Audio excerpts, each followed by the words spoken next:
Hello viewers, আসসালামু আলাইকুম। আশা করি সবাই ভালো আছেন। আজকে আমি আপনাদের সামনে আরেকটা ভিডিও নিয়ে হাজির হচ্ছি। আজকের ভিডিওর প্রসঙ্গ হচ্ছে পেনড্রাইভ বুটেবল করা। পেনড্রাইভ বুটেবল কীভাবে করতে হয় সেটা আজকে আমি আপনাদের দেখাবো। প্রথমে আমরা দেখিনি পেনড্রাইভ বুটেবল করার জন্য কী কী লাগবে আমাদের।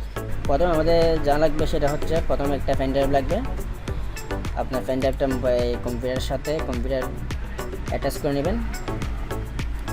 তারপর হচ্ছে একটা হচ্ছে আইসো ফাইল লাগবে। আইসো ফাইল মানে উইন্ডোজ 7, 8, 10 যে কোনো একটা আইসো ফাইল। তারপর একটা হচ্ছে আইসো সফটওয়্যার, পাওয়ার আইসো সফটওয়্যার, যেটা দিয়ে আমরা বুটেবল করবো। এরপর আসি আইসো ফাইলটা কোথায় পাবো। আইসো ফাইল আপনাদের ডাউনলোড করার সুবিধার্থে আমি আপনাদের জন্য ড্রাইভ লিঙ্কটা ভিডিও ডিসক্রিপশনে দিয়ে দেবো। এই ড্রাইভ লিঙ্ক প্লাস আপনার হচ্ছে পাওয়ার আইসো সফটওয়্যার ফাইল দিয়ে একটা লিঙ্কটা এখান থেকে আপনি চাইলে ডাউনলোড করে নিতে পারেন। এখান থেকে একটু সময় নেবে, আপনি ধৈর্য ধরে এটা ডাউনলোড করে নেবেন। উইন্ডোজ 7, উইন্ডোজ 10 এই দুটার ড্রাইভ লিঙ্ক আমি দিয়ে দেবো আপনাদের জন্য, এখান থেকে ডাউনলোড করে নেবেন। এরপর হচ্ছে আমরা বুটেবল কীভাবে করতে হয় এটা দেখে নেব। আমি যেহেতু আইসো ফাইলটা ডাউনলোড করে নিয়েছি, সেটা আপনি যেখানে ডাউনলোড করে নেবেন, যেখানে রাখবেন সেটা স্থানটা আপনি নির্দিষ্ট চিহ্নিত করে রাখবেন। এরপর পেনড্রাইভ বুটেবল করার আগে আমাদের দেখে নিতে হবে পেনড্রাইভে কিছু আছে কিনা। কিছু থাকলে এটা ফরম্যাট করে নিব আমরা। ফরম্যাট করার নিয়ম তো সবাই জানেন, সেক্ষেত্রে আর দেখা যাচ্ছে না। ফরম্যাট করার পর আমরা সরাসরি চলে যাবো আইসো সফটওয়্যার। আইসো সফটওয়্যারটা আপনারা ডাউনলোড করে ইনস্টল করে নেবেন। আমি আইসো সফটওয়্যারটা ডাউনলোড করে নিলাম। আইসো ডাউনলোড করার পর এখানে দেখবেন আপনার এখানে হচ্ছে রেজিস্ট্রেশন করবে। রেজিস্ট্রেশন যেহেতু আমি একবারে কাজ করতেছি, আপনি আইসো ফাইলটা ডাউনলোড করার পর এখানে আপনার রেজিস্ট্রেশন খুঁজবে আর কি। আমি ফ্রি ট্রায়ালে ক্লিক করি। ওকে, ফ্রি ট্রায়াল ভার্সন ক্লিক করার পর আমি আইসো ফাইলটা ওপেন করবো। এখানে গিয়ে অটোমেটিক সিলেক্ট করে আসে। আমি সেহেতু আপনাদের সুবিধার্থে আবার দেখাচ্ছি নতুনভাবে।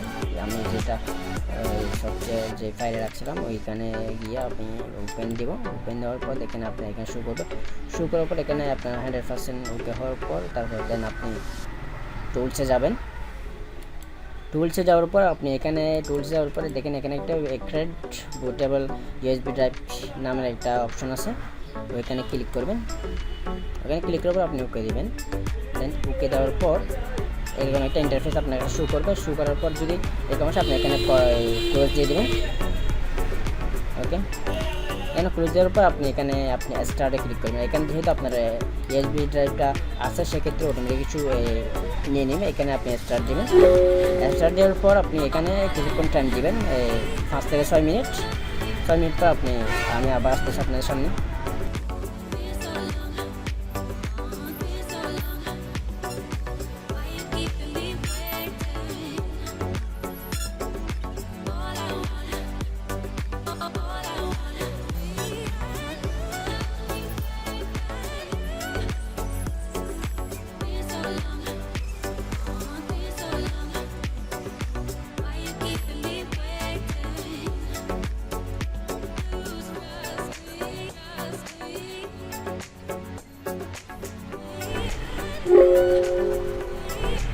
আপনার ড্রাইভটা যখন বুটেবল হয়ে যাবে তখন এরকম একটা নোটিফিকেশান আসবে। আপনি ওখানে ক্লিক করে দেন ক্লোজ করবেন। সব কিছু ক্লোজ করে এখানে আপনি চেক করবেন বুটেবল হয়েছে কিনা।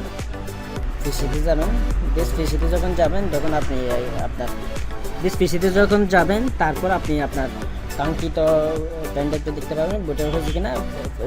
যদি বুটেবল 100% হয় তাহলে আপনার উইন্ডোজ আইকনটা চলে আসবে। ধন্যবাদ সবাইকে ভিডিও দেখার জন্য। পরবর্তী ভিডিওতে অবশ্যই আমার চ্যানেলটি সাবস্ক্রাইব করবেন, সাবস্ক্রাইব করে পাশে থাকবেন। এবং উইন্ডোজ কীভাবে সেটআপ দিতে হয় সেটা আমি আপনাদের জন্য বাটনে দিয়ে রাখবো। কীভাবে সেটআপ দিতে হয় উইন্ডোজ সেটা দেখে নেবেন। ধন্যবাদ সবাইকে।